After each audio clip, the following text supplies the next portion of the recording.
Hello ladies and gentlemen, welcome back to my YouTube channel. Before we jump into today's video, let me ask you something. What if I told you that Jamaica's biggest opportunity is not just tourism? What if the next chapter of Jamaica's economy is hiding in places most people never think to look?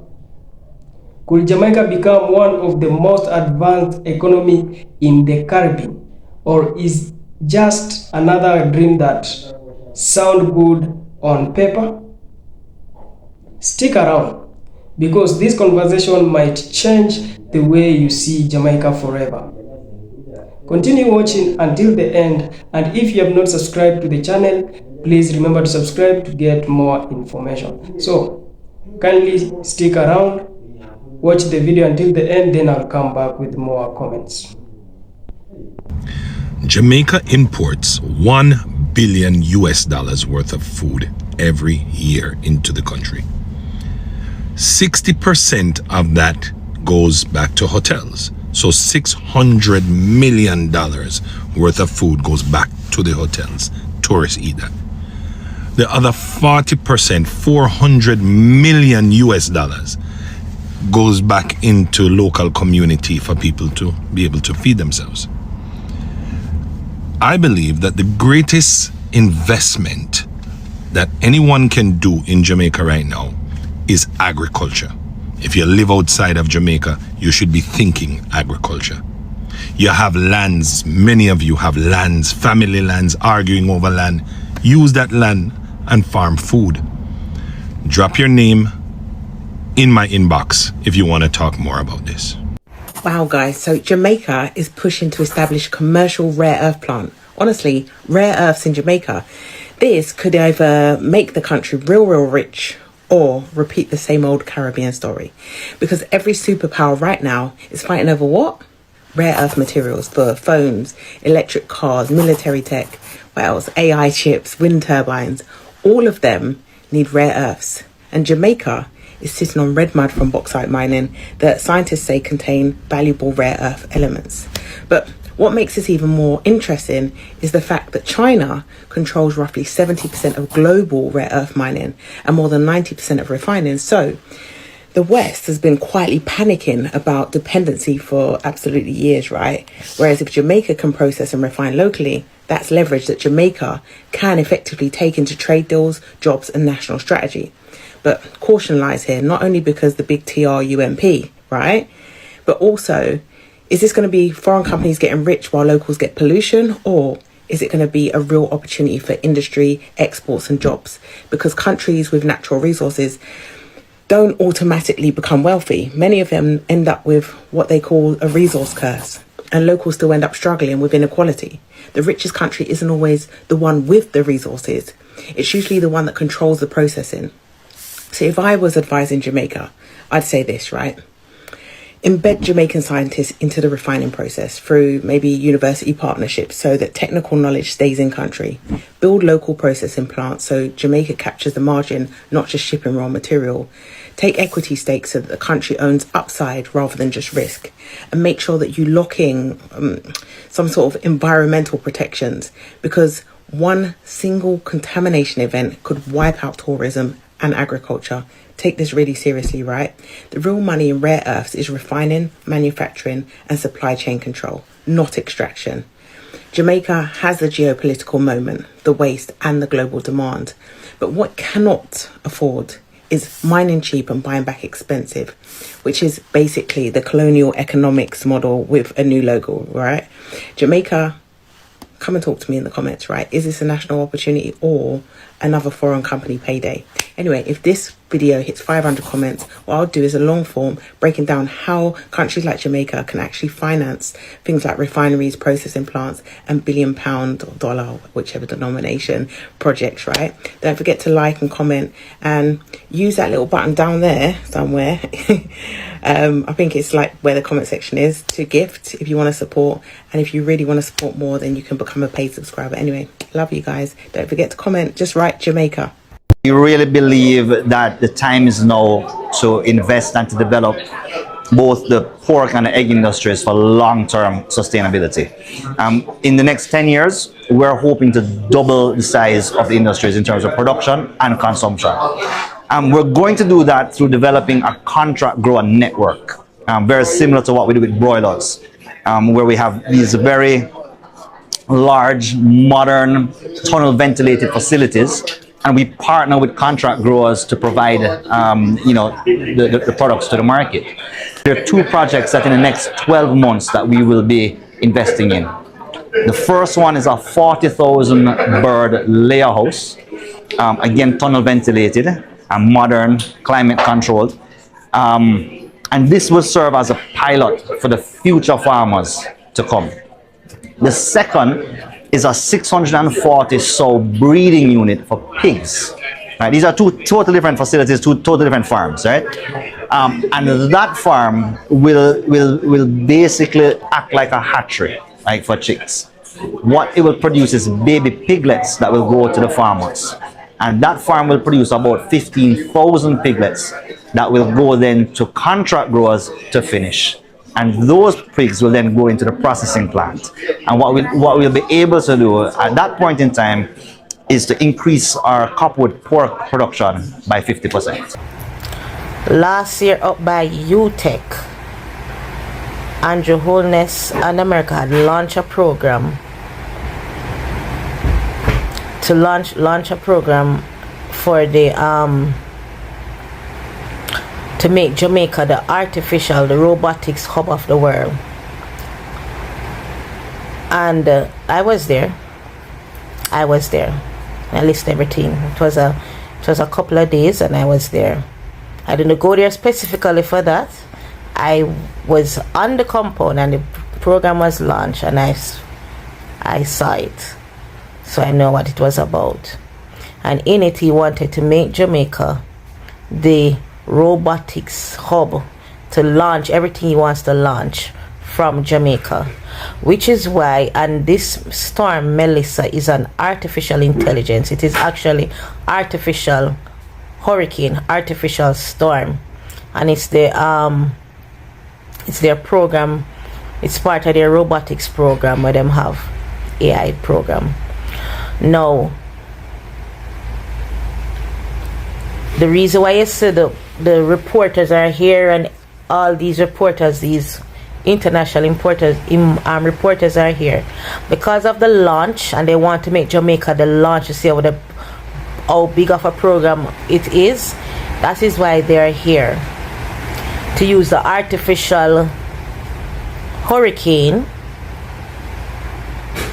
to launch it for the whole world, because they want to use it in other parts of the world. But Jamaica, Andrew Holness had signed the agreement to make Jamaica the hub of the world. So all these artificial intelligence, they're supposed to be starting from Jamaica. Andrew Holness had signed off on that deal. I went to the site. I went there. I was there. It was at UTEC. They actually went to UE, and UE turned it down, and UTEC took it over. Right, and they launched it from UTEC. And in the program, they had wanted for robotics to teach, robotics to phase out the police force, robotics to phase out basically the whole public sector. And this is why you see the Melissa storm, which is artificial intelligence. This is why you see they're here. He signed off on that. So don't be misled. It is artificial storm. It is part of their robotics program. And that's why you see it has this abnormal pattern, because it's something that they're making from out in the sea. This is why you see the warships, they're out there. This is where they're launching everything from. It's the US Navy, because it was actually the US Navy, the US Army, it was them that came last year and launched the program there. So I'm just informing you that this is actually something that Andrew Holness had signed off on. Actually, and to tell you the truth, that lady that come on TVJ, she was actually the host of the program. I think her name was Simone Clark Cooper. She was actually the host for that program, and she had even said that There's no way robots can replace human. It will never be able to. Yes, I was there. I can tell you word for word what each and everybody said. So, Melissa is artificial intelligence, and Andrew Holness, he was the one that signed the deal. He is trying to make Jamaica the hub of the world in artificial intelligence and the robotics program. Just so that you know. Jamaicans are trading cryptocurrency more than you think. I'm Kalila from Money Media, bringing you money news from the Caribbean. According to new data reported by the Bank of Jamaica, local banks processed nearly 9 billion Jamaican dollars in cryptocurrency-related transactions between 2021 and 2025. That's about 57 million US dollars. This happened despite cryptocurrencies not being legal tender in Jamaica and operating without a dedicated regulatory framework. Now, before you assume that means Jamaicans are buying billions of dollars worth of Bitcoin, that's not necessarily the case. These transactions include money moving between customers and cryptocurrency exchanges as people buy, sell, or cash out digital assets. In other words, while the crypto itself exists on the blockchain networks, the money still has to pass through the traditional banking system. And that's exactly what the Bank of Jamaica has been tracking. This is significant because it confirms something that many people have suspected for years. Crypto adoption in Jamaica is much larger than official statistics have shown. Despite the lack of comprehensive regulation, Jamaicans are already using digital assets for investing, trading, and in some cases, cross-border payments. But the numbers also explain why regulators are paying closer attention. As more money flows between banks and crypto exchanges, authorities have to balance innovation with concerns about fraud, money laundering, and consumer protection. That's one of the reasons Jamaica has taken a cautious approach.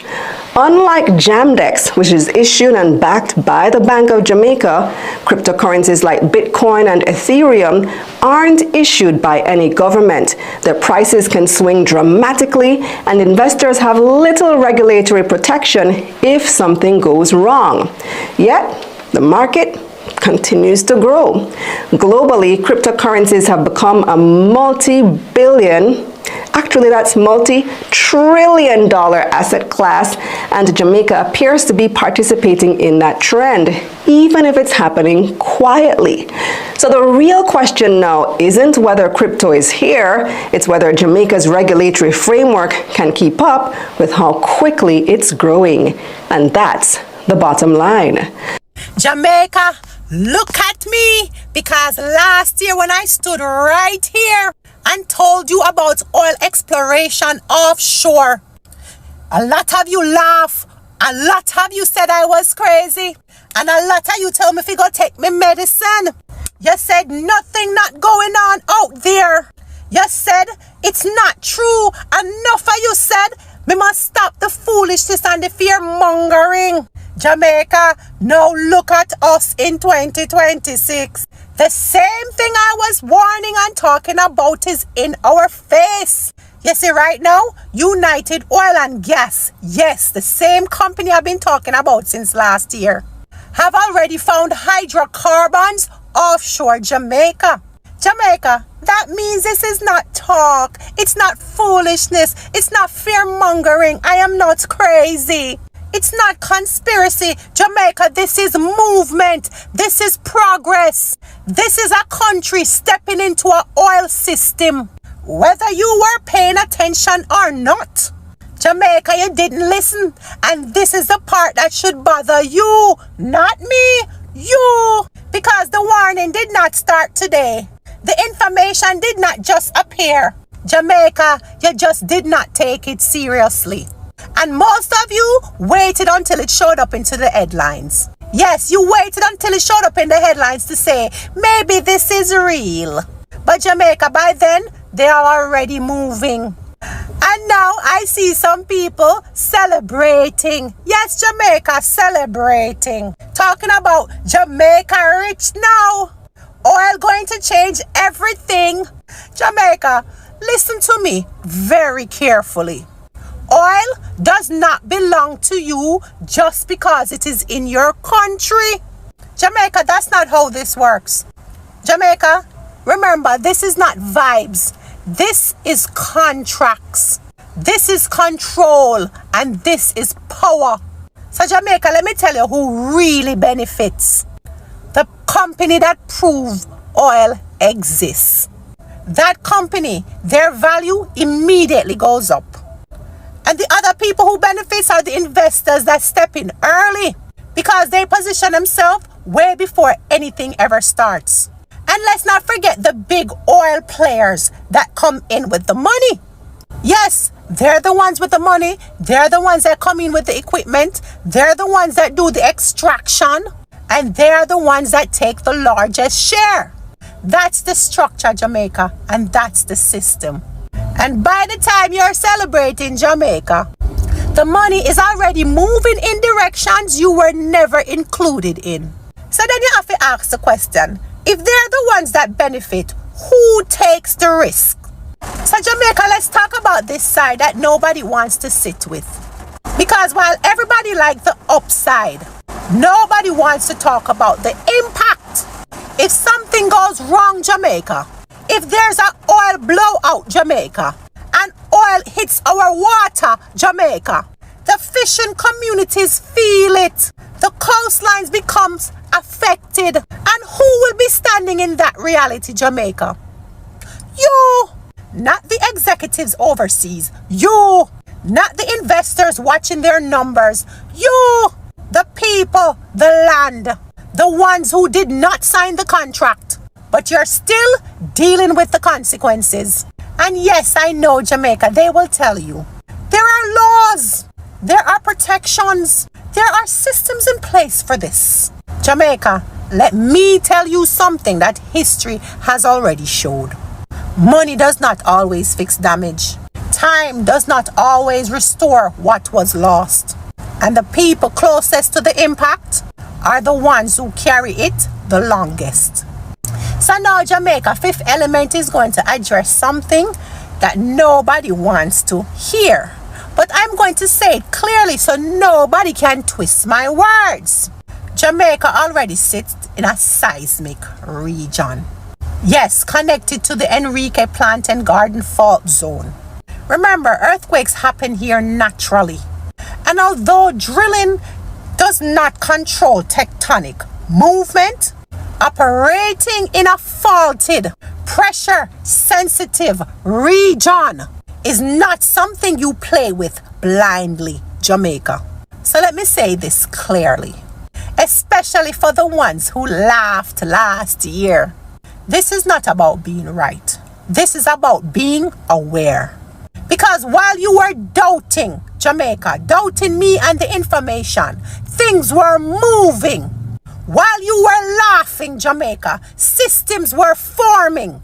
And while you were dismissing me and the information I was giving, decisions were getting closer. So don't come now and celebrate blindly. Jamaica, start asking real questions. Questions like who controls it? Who profits from it? And if something goes wrong, who carries it? Jamaica, because if you don't understand the system, you will not benefit from it. You will live under it. Why isn't Jamaica already rich? Everything you focus on grows. Everything you give attention to manifests. Jamaica is one of the world's largest producers of bauxite that makes aluminum used in cars, planes, buildings, furniture, construction, electronics, appliances, basically everything we can touch. And Jamaica naturally produces it. Why don't we refine and manufacture aluminum ourselves? Bauxite is as important as tourism. Bauxite is Jamaica's industrial future. If we invest in processing and manufacturing, this could generate generational wealth, skills, and real independence for our people. Aluminum is a global demand with numerous industries and products relying on aluminum, so this means export opportunities are massive. Bauxite creates entry-level jobs, skill factory positions, engineering careers, logistic roles. Imagine young Jamaicans working in aluminum manufacturing, automotive parts, aerospace, construction, and even furniture industries, all powered by our natural resources. This is sustainable, high-value employment that doesn't rely on just tourists showing up. Right now, we mostly export raw bauxite, and most of the profit goes to foreign companies. So Jamaica only earns a fraction through royalties and taxes. So we're missing the real value. If we process it here, we keep the money, the jobs, and the expertise in Jamaica. Instead of just mining, we can build factories, train engineers, create design hubs, and even supply aluminum parts for global industries. Bauxite isn't just dirt in the ground, it's opportunity, jobs, and growth waiting to happen. This is generational wealth for Jamaica. Jamaica is too rich in natural resources to be labeled as developing. Let's start industrializing all our natural resources one by one. Create sustainable jobs from them, starting with bauxite. By industrializing our natural resources, we can create sustainable jobs and a stronger economy. Let's reintroduce ourselves, Jamaica. This is Jamaica 3.0. How can we monetize Jamaica? This is a series I came up with just different ways in which we can monetize our country by using our rich natural resources to help our country and everyone in our country to develop generational wealth. So if you have any thoughts, drop it in the comments below. If you have any ideas about it, drop it in the comments below. This is the start. And look out for my next video. I'll talk about agriculture and farming and water, just about everything. So today we choose where our attention will go. And I'm Goddess. I always do Manifestation Monday where you can come in and manifest with me. I'll try to do it as much as I can. I'm not as consistent now because I currently have so much things doing right away, but as soon as I get some time, I will be more consistent with Manifestation Mondays, where everyone is free to join and come and manifest with Goddess, and let's call in our wealthy life, right? Energy is everywhere. Even a nation has energy through its natural resources. Jamaica's water, land, herbs, culture can manifest abundance if managed properly. Look at this billionaire family in India. They took the natural resource of gas and oil that was naturally abundant in their country and turned it into pharmaceuticals and sold it across the globe, and look at them today. We have that same advantage with bauxite. If we just start to take the bauxite and turn it into alumina and aluminum, we can be the seller of all of these different parts and things needed to create all of what I mentioned. Jamaica already has a similar advantage with bauxite. Right now, most of our bauxite is exported in raw and semi-processed form. That means other countries get the real profit because they turn it into aluminum used in cars, planes, buildings, phones, packaging. Imagine if Jamaica built our own aluminum processing plants. We wouldn't just sell raw bauxite, we'd sell finished aluminum products. That would mean more jobs for Jamaicans, factories and infrastructure growth, export of aluminum worldwide, not just raw materials, the ability to create wealth at a national level. Hello ladies and gentlemen, I hope you have just watched that full combination of videos and you have subscribed to the channel so that you can get more information and more videos. When the most people hear the word Jamaica, what comes to mind? Beautiful beaches, reggae music, Usain Bolt, maybe Jack Chicken. But is that the full story? Should a country with so much talent depend mostly on tourism? And what happened when tourism slowed down because of a global crisis? Didn't we all see what happened during the COVID-19 pandemic? When travel stopped and economies around the world struggled. That is a real-life reminder that depending too much on one industry can be risky. Now, here is where things get interesting. Did you know Jamaica could be sitting on something incredible, valuable, rare earth mineral? Ever heard of red mud? Sounds like something you do avoid stepping in after a rainy day, right? Well, surprise. That mining waste could contain valuable mineral used in smartphones, electric cars, wind turbines, and even military technology.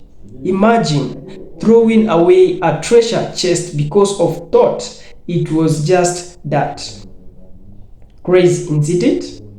But here is the big question. If Jamaica finds this valuable mineral, who should benefit the most? Foreign companies or the Jamaican people? There is a saying that really fits here. A country's greatest wealth is not what it owns, but what it keeps. If Jamaica only exports raw materials, is it really maximizing its potential? Why not? Refine and process those minerals at home, create jobs, build industries, and keep more of the profits inside the country. Let's talk about food. Is not it surprising that a country with fertile land still imports so much food? Why spend billions importing what could be grown locally? Imagine if more young people saw farming as a business instead of a last resort. Modern farming is not just about a hoe and a field anymore. It's technology, science, and entrepreneurship.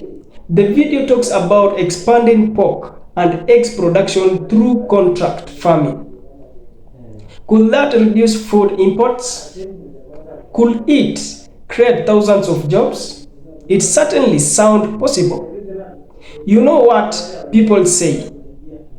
A hungry nation can never be a strong nation. Food security is not just about eating. It's about independence. When a country can feed itself, it becomes stronger and more resilient. Now let's switch gears. Artificial intelligence and robotic. Be honest, when you hear AI, do you get excited or nervous? Are robots going to replace everyone? Or are they going to create even better opportunities? Jamaica has built a strong business process outsourcing industry, but what happens if AI starts doing many of those tasks? Should Jamaica wait until jobs disappear? Or should it prepare people for the next generation of digital careers right now? Here is a fun quote. If a robot starts asking for a lunch break, then we can all panic. But until then, the smartest move is learning the skill that technology can't easily replace. Innovation, creativity, leadership, and problem solving will always matter. The video suggests Jamaica could become a hub for robotic and AI. At first, that sounds ambitious, doesn't it? But then again, didn't people once think Jamaica could never dominate world sprinting? Yet, today the country's athletes have inspired generation. Sometimes the biggest achievement begins with the biggest dreams. Now let's talk about oil. Whenever people hear about offshore oil, they immediately think of money. But is money the only thing that matters? What if an oil spill damages Jamaica's beautiful coastline? Can economic growth and environmental protection exist together? That is the challenge every country faces. As the saying goes, we do not inherit the earth from our ancestors. We borrow it from our children. Any decision about oil has to balance today's opportunities with tomorrow's responsibilities. Another point the video makes is about bauxite. Jamaica has mined bauxite for decades. But here is my question. Why export raw materials when you could manufacture finished products? is not like seeing cocoa beans instead of chocolate. Which one earns more value?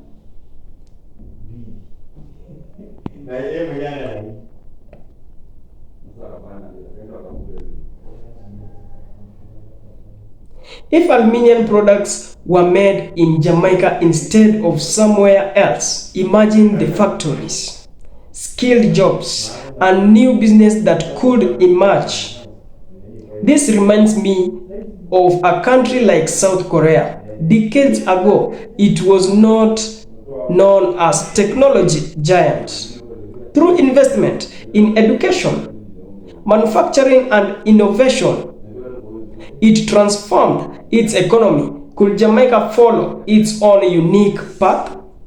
Maybe not by copying others, but by building on its own strengths. So, what is the bigger picture here? Tourism will always be important. Jamaica's culture, music, beaches, and hospitality are world famous, but should tourism carry the whole economy on its shoulder? Probably not. A balanced economy is usually a stronger economy. Here is a serious quote to think about. The future belongs to nations that prepare before opportunity. That prepare before opportunities knock. And here is another: natural resource create responsibilities, but educated people create prosperity. At the end of the day, Jamaica has choices to make. Rare earth mineral, agriculture, AI, robotic, energy, manufacturing, these are not just industries. They are opportunities. The real question is whether Jamaican can turn potential into progress. But now, I want to hear from you. Which sector do you think could change Jamaica the most? Rare earth minerals, agriculture, artificial intelligence, oil, or manufacturing? Do you think Jamaica is ready for this transformation, or are there still major obstacles standing in the way? Drop your thoughts in the comment section below. If you enjoyed this discussion, don't forget to like the video, subscribe to the channel, and turn on notifications so you'll never miss our next conversation. Until next time, stay curious, stay informed, and remember, sometimes the greatest opportunities are hiding where no one is looking. Don't forget to subscribe to the channel. If you like the video, give it a thumbs up, and I will appreciate. Sorry for my pronunciation.